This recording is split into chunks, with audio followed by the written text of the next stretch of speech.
Hello, everybody, and welcome to another one of the Enviro-Art Gallery's speaker series, our week-long speaker series events. Today we have with us Jill Pelto. Jill is an artist and scientist whose work focuses on communicating human-environment connections. She incorporates scientific research and data into watercolor paintings to create visual narratives about climate change. Jill grew up in Massachusetts and currently resides in Maine. She has a BA degrees in studio art and earth and climate sciences, and an MS focused on studying the stability of the Antarctic ice sheet in a warming world. This diverse background has allowed her to create artwork that engages broad audiences with climate change data. Because climate change can be difficult to verbalize and visualize, Jill hopes her work will encourage open dialogue about human impacts at different scales. Jill's work has inspired online features in Smithsonian, PBS NewsHour, and National Geographic. She recently created a custom data art painting for the cover of Time magazine in July 2020. Their data art is also being used in K-12 curriculum programs across the US and Canada. Most recently, she has exhibited in Maine, New Mexico, and New York. And if you've not checked out her speaker page, you can see all the amazing artwork on there. She is amazingly talented. I just wanted to add that in there. So without further ado, go ahead and take it away, Jill. Thank you so much, Cameron. Yeah, so I want to share with you guys a little bit about what I am doing as I begin my career as an artist, and that is largely making paintings about climate change and trying to find just different ways to connect people with the science that I've had the opportunity to learn about.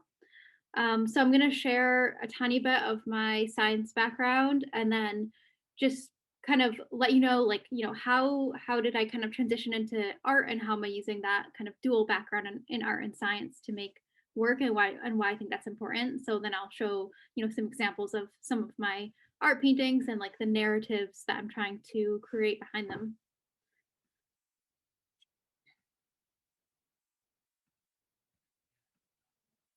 Let me know if there ever have any issues seeing or hearing when I'm presenting. So I'm an artist and a science communicator. Largely, that's what I'm doing for work now. The picture of me on the left is my current little studio space in my apartment. That's where I'm sitting right now. And so that's where I'm just doing my paintings at this moment.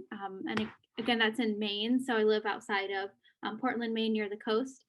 And then in the photo on the right, I'm doing a painting of a mountain out in Washington State where I help with research, basically studying the glaciers that are covering the mountain in front of me. And then I have a background in earth and climate science in school. And so that background has allowed me to do a lot of research in interesting different places. And I think it's really cool to share because it's not, people don't always know that getting into the sciences can allow you, ways to travel that are funded, where you get to, go out into the natural world and ask questions about what you're seeing and try to find answers to those questions. So in the top left, I'm in New Zealand, and I'm taking a sample of a boulder that I'm standing on.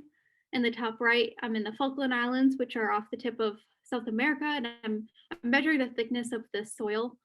And then in the bottom left, I'm in Antarctica, where I was fortunate to do my research for my Master's of Science in grad school. And then in the bottom right, I'm in Washington State on the mountain glaciers, and I'll be talking a little bit more about that research in Washington. So this is a photo of me in Washington this summer, and I wanted to include a few photos of this research because it's this research that has really, I think, impacted me the most in terms of seeing the effects of climate change firsthand. And as a result, it's really impacted the art that I've been making. And so basically, I work with a project called the North Cascade Glacier Climate Project.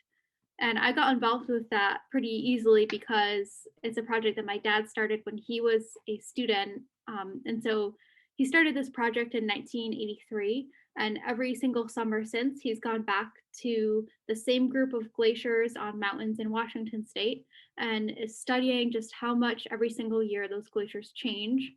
And so we want to know, looking at the ice and snow behind me, how much snowfall happened in that area in the winter, and how much melt happened in the summer, and how are those glaciers changing in our warming world. I think other effects of climate change I experience out there have also been really powerful. And so these are just two photos of the same lake. This lake in the photo is fed from melt from a glacier that would be behind me in the other direction. And so you can just see on the photo on the right, it's really hazy as forest fire smoke comes in. And I've been living in Maine, but working in August in Washington for 12 years. And it's really just been since 2015 that every single year there's a lot of bad forest fire activity in the Western United States. And that's been really affecting us doing field work because, we're camping and hiking the whole time. So there's really no escape. And if the wind shifts direction and brings smoke towards us, it really impacts our work. And is, of course, more importantly, really difficult for all the people who live in those parts in the world. These are two photos showing kind of a stark difference in snow. So on the left, the kind of like bright white snow, that can quickly tell us as scientists that snow is from this past winter. It's still really, still just really fresh looking, doesn't have kind of debris over it. And then in the photo on the right, that the snow on that glacier, it's just really covered in like rocks and debris, and that is telling us that the snow from that winter is gone on this part of the glacier, and left behind is only kind of older snow that's melted down from years past. And then lastly, this is again a photo of me from this past summer in August 2020, and behind me is the very end of a glacier. That like blue gray is like the end bit of ice that's no longer covered in snow. And so that glacier extends miles over the horizon line in this photo. It's really big. But I took this photo, or where I'm standing in this photo is where this glacier used to end when I first started working here 12 years before. So it's a few hundred feet of retreat of the ice. But besides that distance, it's also just the amount of volume of ice that's been lost, or its like thickness.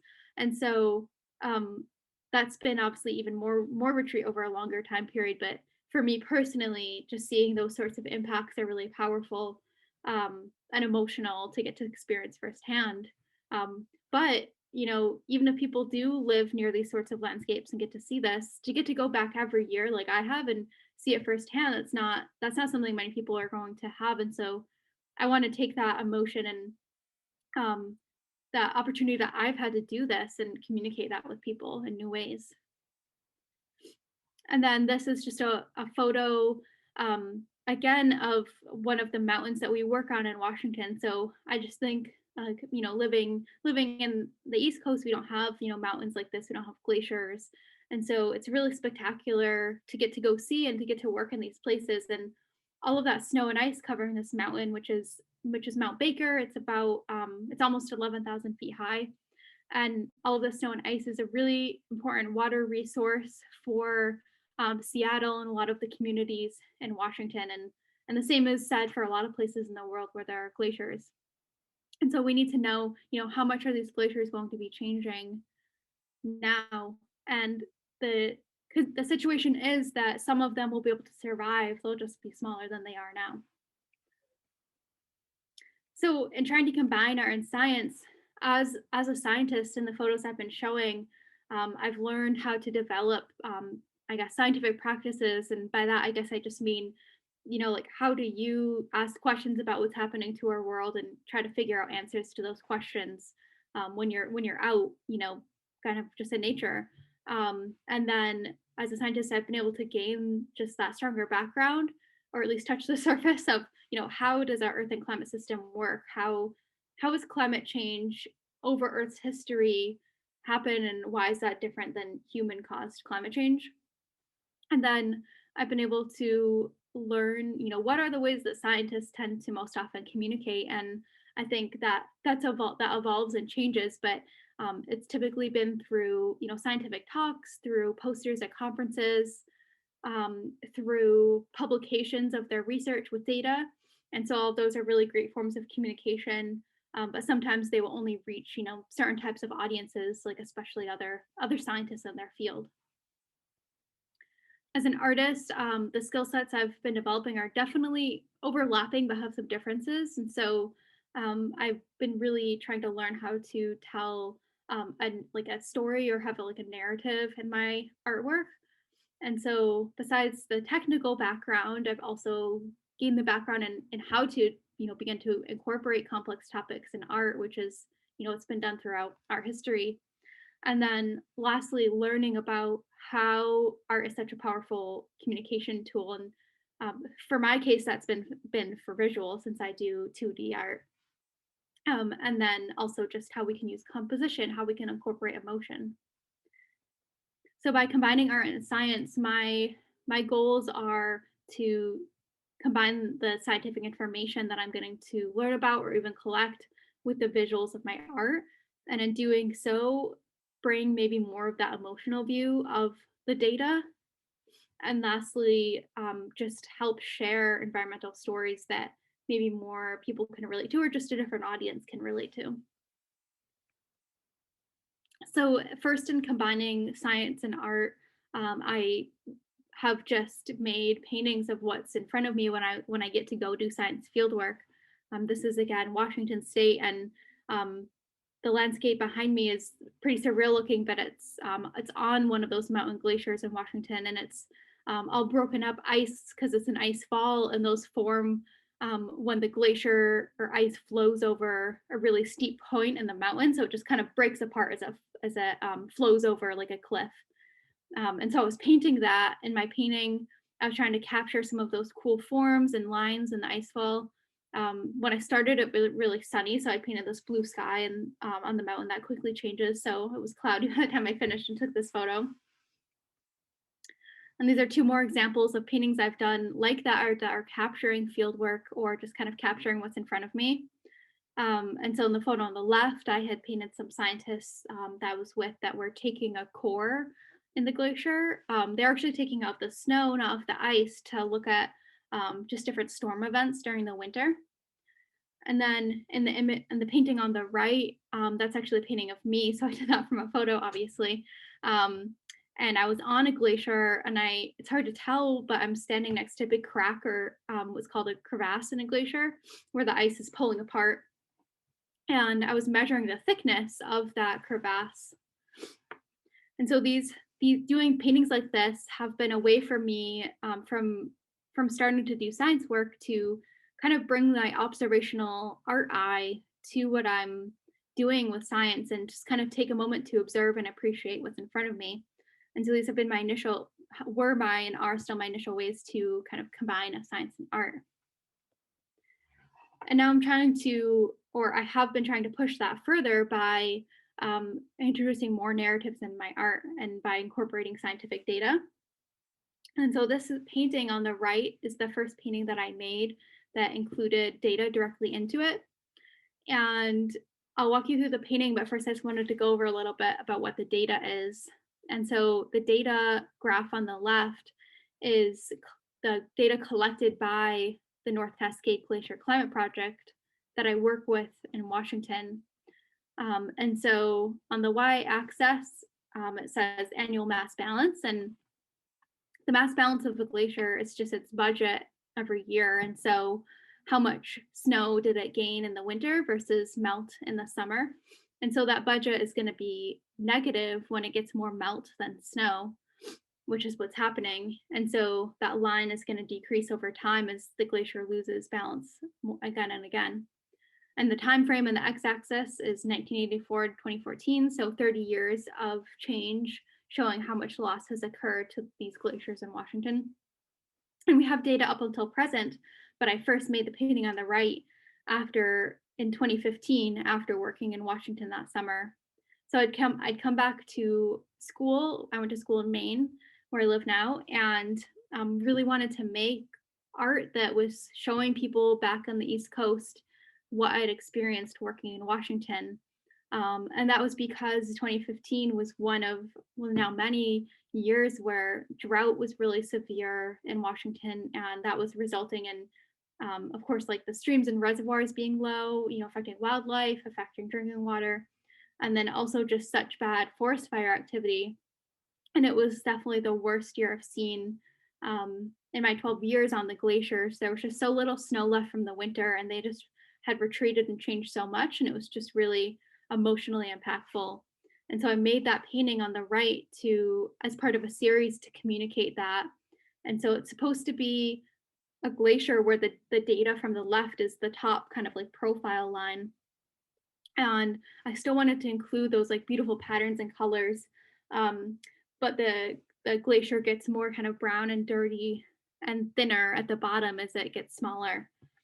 And so this was my first painting again that kind of hit upon this idea of connecting what I got to do in my science classes, collect data and make graphs about it and bring it into my art as a way to just show a story or change over time and use visuals to enhance that story.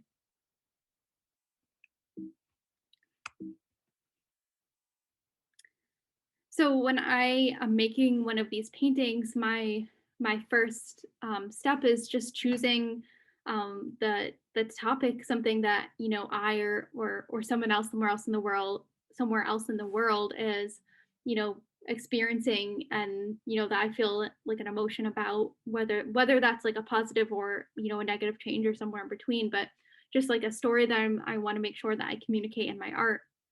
And my second step, once I have that topic in mind, is to look for the data that I'm going to include in my painting.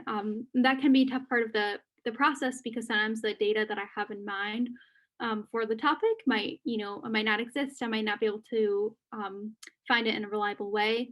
And so the story can change a little bit that I'm planning to make in my art. But once I do find data, and often like talk with the person who collected the data, I can begin to create a story in my paintings. And that's when I begin to make a lot of my decisions in terms of, what are the concepts that I want to make sure I include. And I think with any, topic, there's going to be so many ways you can focus on it and so many ways you can tell the story. So I'm trying to make those decisions. Like, so for the painting on the left, that painting is about warming happening to the ocean in the Gulf of Maine. And that's a story that could be told for a lot of places in the world. But the focus of this was Maine. And so the top, the data line is supposed to be the top surface of the water. And it's showing it's very jagged, but that increase in surface temperature in the ocean here. And so I then was trying to decide, what species am I going to include to help tell the story? The fish are cod, and I have them disappearing across the painting because they've been really overfished. Where, as far as I know you're still not allowed to fish them in Maine. And then I included shrimp and lobster and soft-shell clams. I wanted to include all these different kind of representative species to speak to them having to deal with the impact of climate change in the ocean. And I included the fishing boat as well to kind of speak to that story, because anywhere coastal, fishing industries are going to be really important. But they then have a role to play if these species are stressed by climate change as well. And then just a few photos to kind of show my process in making a painting like this. And so on the top right, I have where I start once I have my kind of idea in place, and that's making a lot of really simple, quick sketches. And that's the part where I figure out like the composition for my piece, where are the fish gonna go, like where's the data going to go exactly, and I just kind of figure out the whole look of my painting. And my first step is to just do tons of these, like maybe a few dozen little sketches, and then I'll choose a few that I like or that are stronger to make into more detailed but still simple sketches. And then once I have my kind of final idea, I make a final sketch, like as in the middle three, the bottom three images. That left-hand one is my final sketch for this painting. That's all the details sketched out of everything. And I choose to paint directly on top of that and go like kind of piece by piece with my colors to keep the colors from bleeding into one another, and go build up by layers as well. So like the fish, I have a lot of or a bit of detail on them. And so at first I just painted them like a simple brown, but then I'll start to add up more details with small brushes. And then for the, I think, yeah, the last painting, or no, I'm going to show you guys one more painting after this. So that this painting is the one I made for the cover of Time magazine this past July 2020. And that was obviously a huge opportunity for me as an early career artist. And I think it came about because climate change art or environmental art is still more of a niche and a growing field. And so the creative director had found my work and been interested in it. And I think, that just speaks to, I would have never thought to contact Time about an opportunity, but you might as well try to kind of go for anything. If you have some work you want to share with the world. So this painting I made specifically for them, and I included 5 data lines in this one that are about global changes for the whole world. And so I'll just quickly say what those 5 data lines are from the bottom. So in the dark blue, that data line is showing the sea level rise from 1880 to present. Above that, in the light blue, is the amount of land ice loss from 1960 to present. And by land ice, I mean the 2 ice sheets, Antarctica and Greenland, and then all of the mountain glaciers, like the ones in Washington, Alaska, and so on. In the green trees, that data is the increasing use of renewable energy around the world. And yellow is the increasing global temperature from 1880 to present. And then the gray is our use of fossil fuels from 1880 to present. And Time was really interested in with a fossil fuel data line and me showing that like slight decrease at the end. And it becomes a dashed line actually right there in the top right, because they were predicting that 2020 there would continue to be a slight decrease in our fossil fuel use just due to COVID, and like decreases in, I think, largely travel. I'm assuming there's some other ways as well, like maybe just decrease in industry. I'm not sure. But while while fossil fuels will keep increasing in the atmosphere after this, it was still just cool to show how, if we were globally to act quickly, we could really make a difference in what we're doing. And it's really clear. And then Time just animated the cover, and so you can see the data just by itself first, and then how I chose to have the art maybe add to it, or just help to tell and communicate the story. That was a really cool opportunity. And then the last work that I want to speak about is the paintings that I'm working on right now and I'm almost done with. So I'm creating a series of 4 paintings for a science team, which is something I'm hoping to continue to do in my career. And so I'm working with a team who studies basically how plants change as a result of climate change. And to figure that out, they look into the past and see, well, how did these trees, change when it was warmer or colder in the past on Earth? And so in the painting on the left, those are supposed to be 2 women scientists in Scandinavia. And I know it's these paintings a lot of my paintings are a little bit abstracted, and the women are supposed to be standing on a frozen lake. And so it's something that scientists do when a lake is frozen in the winter. They can go out on the ice and core through the ice and all the way through the water beneath them, and then be able to core the sediment at the bottom of the lake. And that sediment will have preserved ancient, seeds and pollen from the species that used to live there and have floated down through the water to collect. And so then the painting on the right, I'm now showing a similar scene. Someone is coring, you can just see their boots.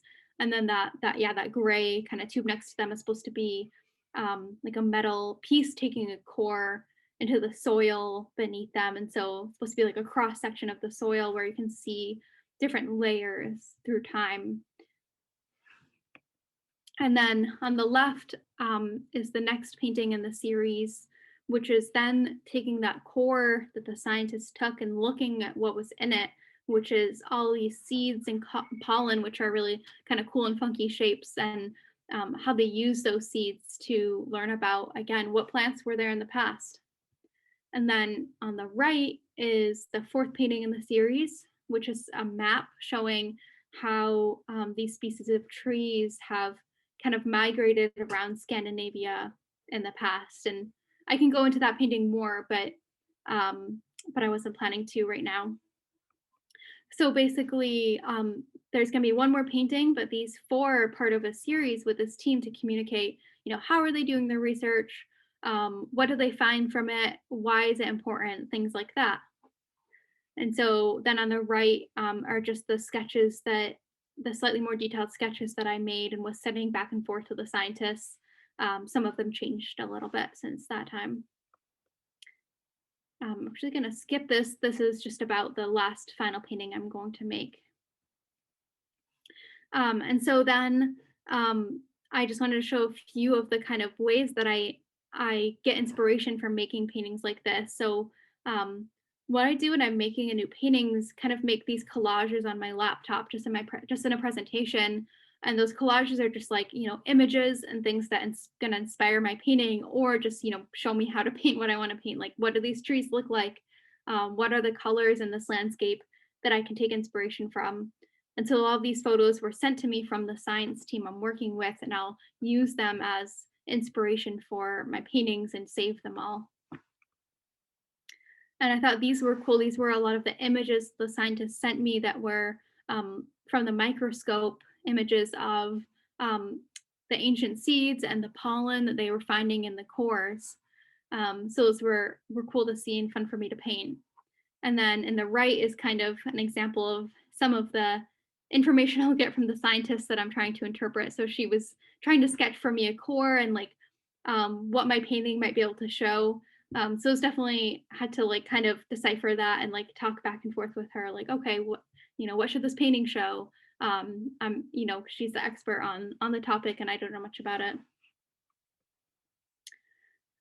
So I think that it's really important that we, communicate about important topics in different ways to reach different people. So in the top left, I have just a screenshot of the website for the project in Washington I keep talking about that my dad started.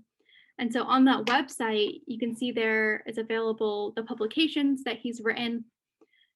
There's also just a more kind of general audience friendly like writing about the glaciers and introducing them and why they're important. There's photos, and then to the right of that is a photo from our fieldwork in Washington. We always take a lot of photos to share, what we're doing, what it's like, what we're finding. And then in the top right corner, again, one of my paintings that is just showing directly us working out there, just a landscape. And the bottom left is a screenshot of one of the publications from the project, which will be, again, very kind of dense in the writing and kind of technical, have a lot of numbers, a lot of data and graphs in it. And to the right of that, again, is the graph produced by the project over time. And then finally, on the bottom right, is that painting I made based on that graph. So I just want to include these on one slide to kind of speak to how there's all these different ways where we're sharing information about this project or about glaciers or about climate change, and they're going to reach different people in different ways. And I've just been using art as one of those methods that I think can be really effective for including more of the emotion than the science. So I just have a few more slides. I just wanted to show a few examples of some of the kind of student outreach that I have been able to do over the last couple of years, and I've really enjoyed getting to hear from kind of students K through 12 in the country. What are the topics that they care about to do with the environment, or it could be a different topic as well. But a lot of times it's been environment focused.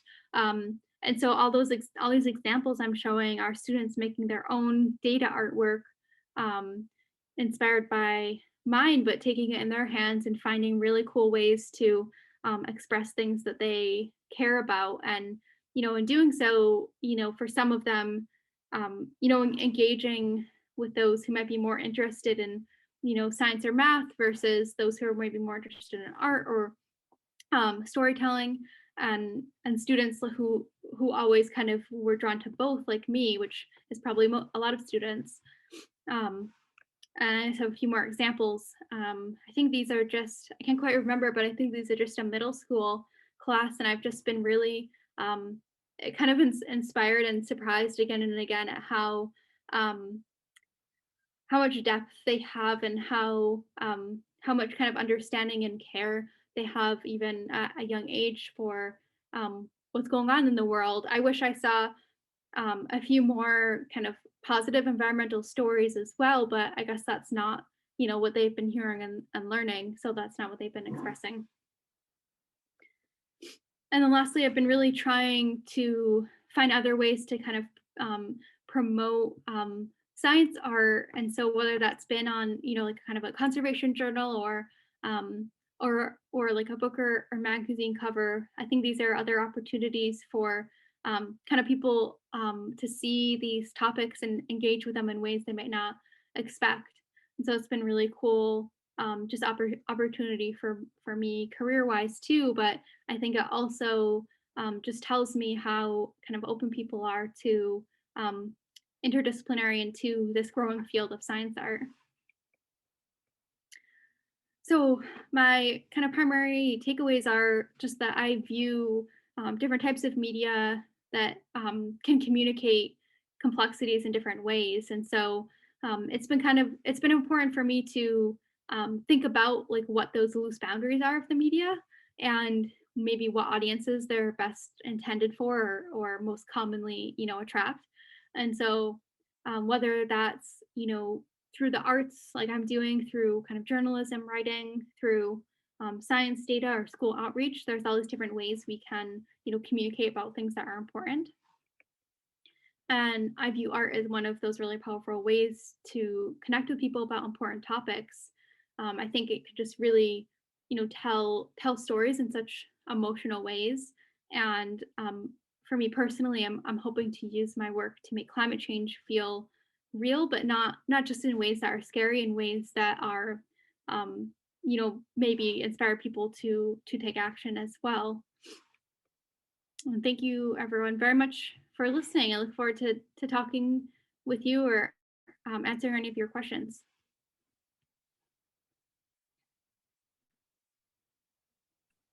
Thank you so much for that presentation and for explaining your process also. I think just a bit of a comment, in a university setting, it's very easy to, I don't know, you come in wanting to study science and realize that science is usually tailored towards a sort of educated elite is what it feels like. And so your ability to communicate those really complex issues is inspiring, is what I was trying to get to.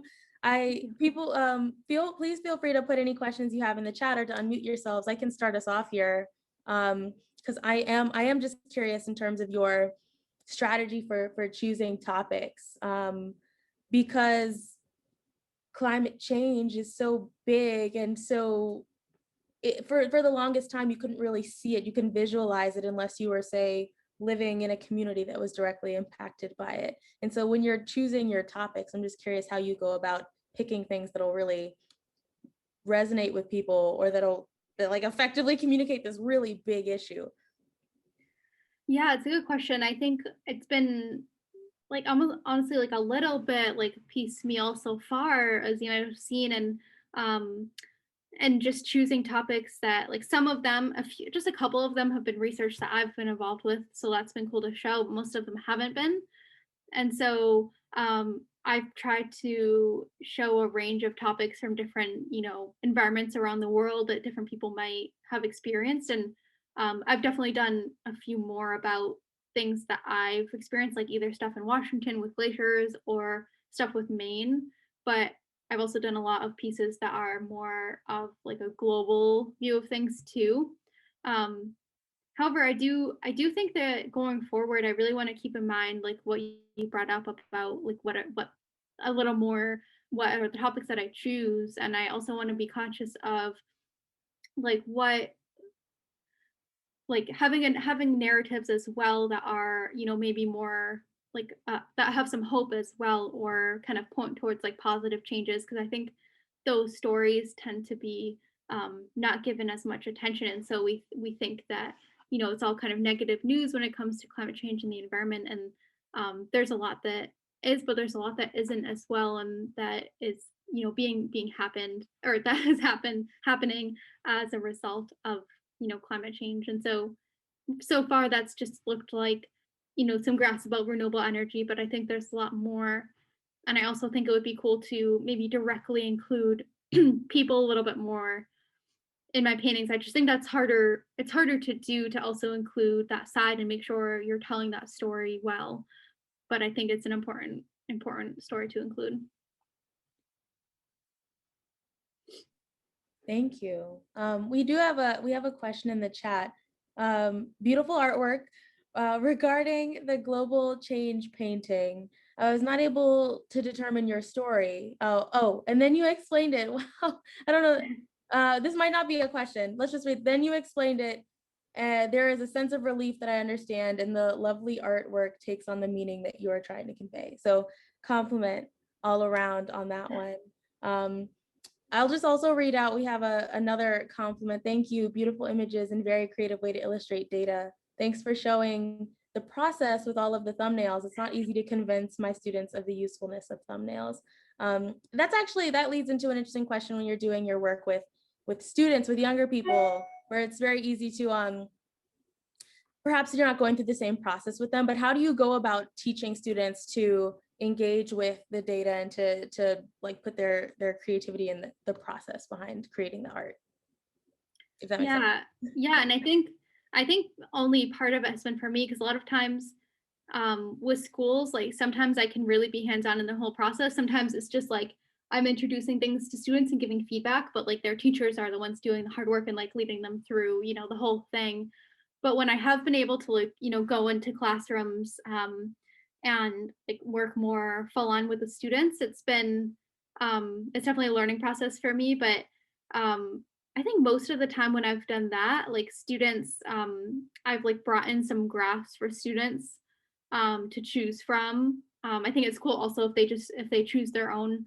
I guess it depends on like the interest, but then I've been able to see, because they have like a few topics to choose from, like about like something, like I'll try to do something like local and have some like good topics, some bad topics kind of. Um and it's been cool to see like their different ways of interpreting like that information in that activity, and like what they're gonna choose to show about it, like because they're thinking often about the way it affects their lives, or like if they're younger, a lot of times it's like to do with animals and how they're going to be affected. um yeah, so but there's always been for me, like even in elementary school, like this level of kind of understanding, like they've like kind of heard of a lot of these topics. And um it's been, yeah, that's been cool to see. And um in terms of like the kind of comment too about thumbnails, yeah, I feel the same. Like I know I was really encouraged um in art school to do a lot of that, and it's definitely something that um a lot of students like kind of just tend to jump right in to the work, which I feel like I always need time to like process and like figure out like and plan. That's just my way of working. But I do think that when you do, like sometimes things are intuitive, but if they're not, like when you do kind of take that extra time to plan, and like I think you'll have to force, creativity as now it's just come. And so that really helps me like force a new idea to come. Like when I had to do the Time magazine cover, um and they only gave me 2 weeks, and I usually spend like months on a painting. And so it was really overwhelming to have to think of like a new idea so quickly and make it. Obviously really exciting, but it was just like, this has to be good kind of. And so that's what I did. It's just tons of little sketches, and just got a million ideas about all sorts of things down on the page until I came up with a few that I liked to send them.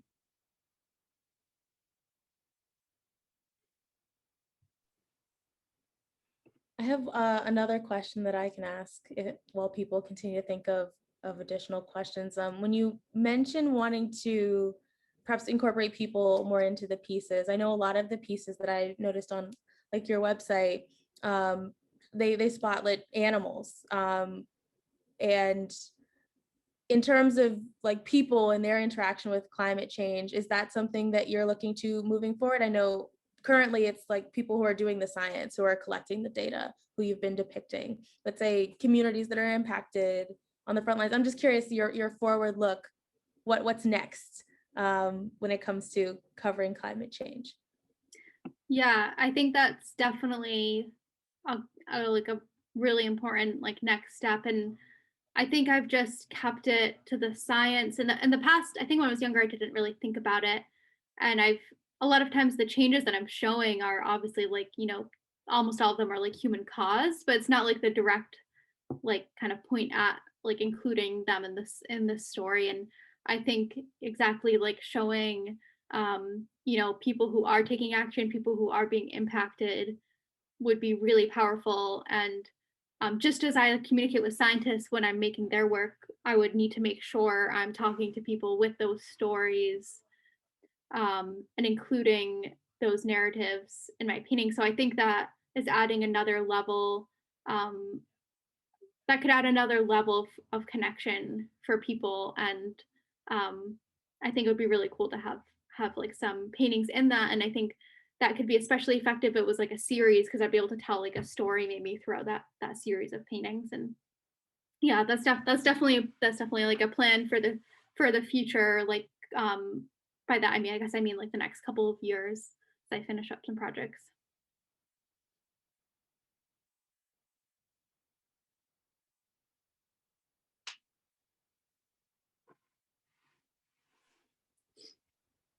One thing I wanted to ask really quickly was about your most recent series is working with a group of scientists you had mentioned, and I'm just curious what are they planning to use it for? I think some of the images you had shown were on textbooks, I think, like using the art as visuals for textbooks or like inclusion in Time magazine, obviously. And so if you're commissioned for scientists, who's the target audience, I guess, in that final piece? Yeah, it's definitely something I need to learn more about. But for them, their goal is to try to like teach more people about their work. But again, like where are you showing that work to make sure people see it and do learn? So like that's definitely something I want to learn more about. And so like of course there's having it like on their websites, but I feel like there needs to be more than that, where like maybe, having activities with the communities where that work is about, or like schools and students, um, who like might be able to like relate to or learn about that work directly. um, and I know like the physical paintings are going to be at the university, but again that is just keeping it within that like kind of bubble who like already know that information. So we do need to make sure the work gets out there, and that's definitely something um, I need to give more thought to, because I can put it on my website. Their website can make prints of it that I share with people, or I can show it in other spaces. Like we've talked about the work maybe moving to a few universities, but again, it's still just in that university setting. Um, and so, just as a side thought as well, like I'll do some of these cool projects with researchers, but sometimes those topics aren't going to be as like immediately relatable to people. So I need to make sure I do, not just those collaborations, like other projects as well. So yeah, that's a good question. Something I need to figure out more kind of answers to.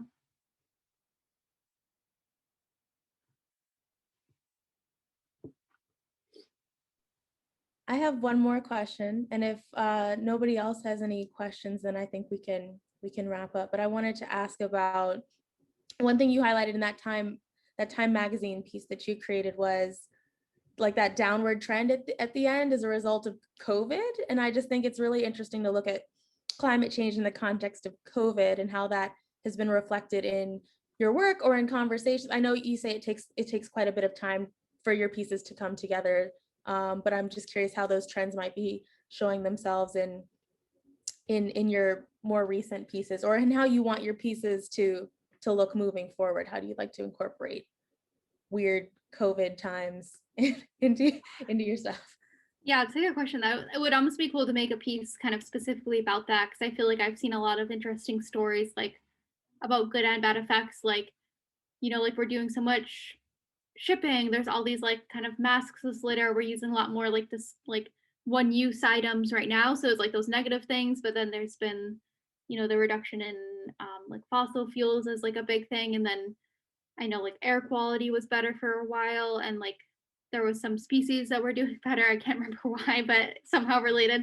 Anyway, like there's all these interesting stories like that. It would be cool to make like kind of one painting about those different topics, but um yeah, it would be cool to incorporate that, but I guess I haven't thought about it in a like a succinct way for future work, but it will show up like in a lot of the data that I would use. So maybe yeah, so that will be part of the story now. And um I think kind of one related thought is like I was kind of wondering if people having to experience kind of something like that that's affecting the whole world at once will maybe at least for some people like kind of keep them active in their concern um like oh this can this will and can, like we could our lives can drastically change like this like and will if we don't take action kind of so like we had to deal with that and like that way maybe people will be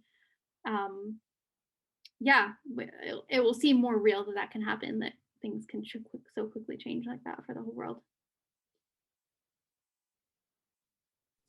And we do have one more question just about your medium of choice. What draws you to watercolors as a medium?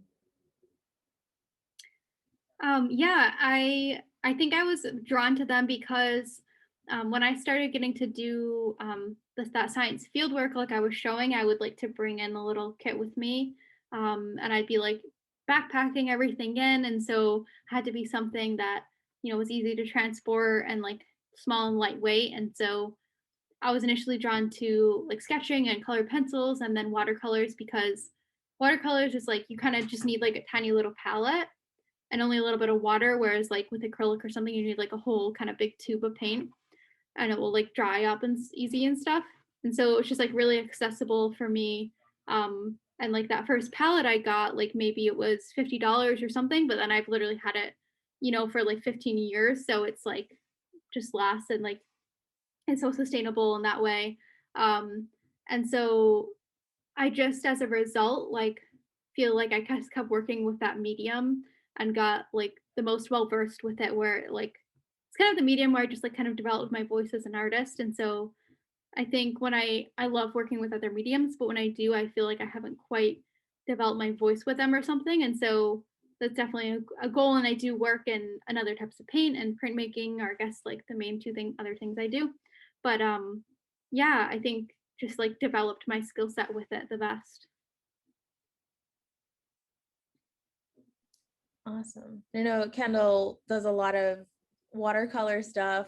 Oh, nice. I'm personally not as well versed in the watercolors, but I think I've said this like 20 times at this point. Your work is beautiful. It's amazing, and I think the purpose and message behind it is crucial, especially right now with the sort of relationship between people and science and misinformation at times even. So I think we can wrap it up there. I want to thank you again so much for joining us today, for taking the time and putting this presentation together. And for those who are left, we hope you enjoyed it. Hope you enjoyed hearing from Jill, and hopefully you'll enjoy the rest of the sessions this week. Thank you. Thank you so much.